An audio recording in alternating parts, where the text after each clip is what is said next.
عرفہ کا روزہ، اہل علم کا اس بارے میں اختلاف ہے، یعنی علم والے اس معاملے میں اختلاف کرتے ہیں کہ عرفہ کا روزہ کون سا وہ دن ہوگا جو 2 سال کے گناہوں کی معافی کا ذریعہ بنے گا۔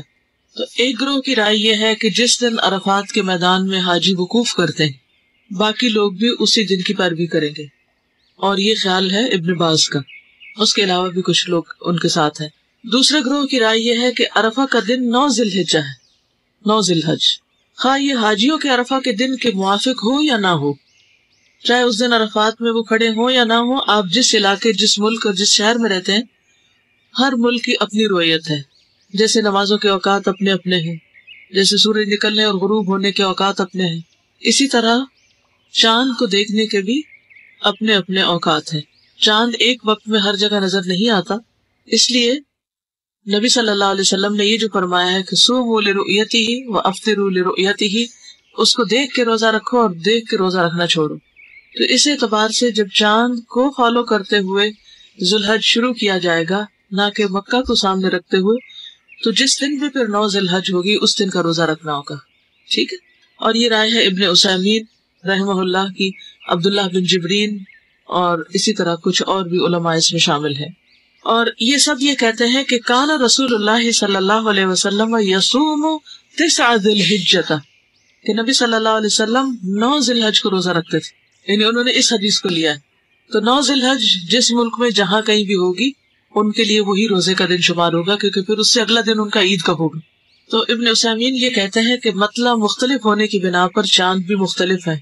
مثلا جب مکہ مکرمہ میں چاند دیکھا گیا تو اس کے مطابق یہاں 9 تاریخ ہوگی۔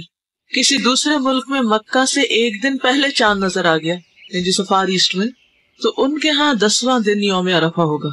کچھ جگہ تو ایسی ہے نا کہ جہاں چاند بعد میں نظر آتا ہے، اور کچھ جگہ ایسی ہے کہ جہاں سعودی عرب سے بھی پہلے نظر آ جاتا ہے۔ تو اب ایسی صورت میں وہ چاند دیکھ کر اگر پھر بھی عید نہیں کرتے یا روزہ رکھنا نہیں شروع کرتے، یا جو بھی چیزیں چاند سے متعلق ہیں، تو نبی صلی اللہ علیہ وسلم کی سنت پر عمل نہیں کر سکتے، جس میں آپ صلی اللہ علیہ وسلم نے فرمایا صوموا لرؤیتہ۔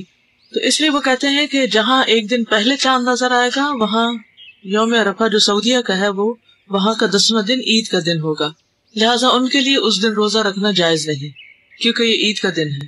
اسی طرح فرض کریں کہ رؤیت مکہ سے لیٹ ہو، یعنی رؤیت مکہ سے لیٹ ہو، جیسے ہماری لیٹ ہوئی ہے 2 دن، اور مکہ مکرمہ میں 9 تاریخ ہو تو ان کے ہاں چاند کی 8 تاریخ ہوگی، تو وہ اپنے ہاں 9 تاریخ کے مطابق روزہ رکھیں گے، جو کہ مکہ کے حساب سے 10 تاریخ بنے گی، اور راجح قول یہی ہے، یعنی یہ ابن عثیمین کا خیال ہے۔ اس لیے کہ رسول اللہ صلی اللہ علیہ وسلم کا فرمان ہے، جب چاند دیکھو تو روزہ رکھو، اور جب اسے دیکھو تو عید کرو۔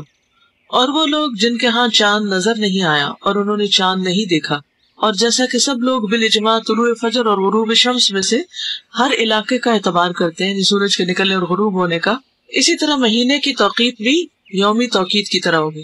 توقیت کا مطلب ہوتا ہے ٹائم مقرر کرنا، سورج کس وقت نکلتا ہے اس کا ٹائم دیکھنا، غروب کب ہوتا ہے۔ کہتے ہیں کہ جس طرح یومی توقیت ہے ایسے ہی شہری توقیت بھی ہوگی۔ شہری ہوتا ہے مہینے کی، یعنی جس طرح ڈیلی نمازوں کے ٹائمنگز فرق ہیں جیسے یہاں کے اور کینیڈا کے، تو اسی طرح شہری یعنی منتھلی جو چاند کا دیکھنا ہے وہ بھی فرق ہو سکتا ہے۔ تو جہاں جیسے نظر آئے گا، جیسے سورج کے مطابق یا چاند کے مطابق جو عبادات ہوں گی اسی کو فالو کیا جائے گا۔ قرآن مجید میں اللہ تعالیٰ فرماتے ہیں فَمَنْ شَهِدَ مِنْكُمُ الشَّهْرَ، یہ رمضان سے متعلق ہے۔ فَمَنْ شَهِدَ، تو جو مشاہدہ کرے، جو دیکھے، پالے تم میں سے اس مہینے کو، فَلْيَصُمْهُ، تو اسے چاہیے کہ روزہ رکھے۔ تو اس میں بھی شاہدہ کا لفظ کس بات کی دلیل ہے؟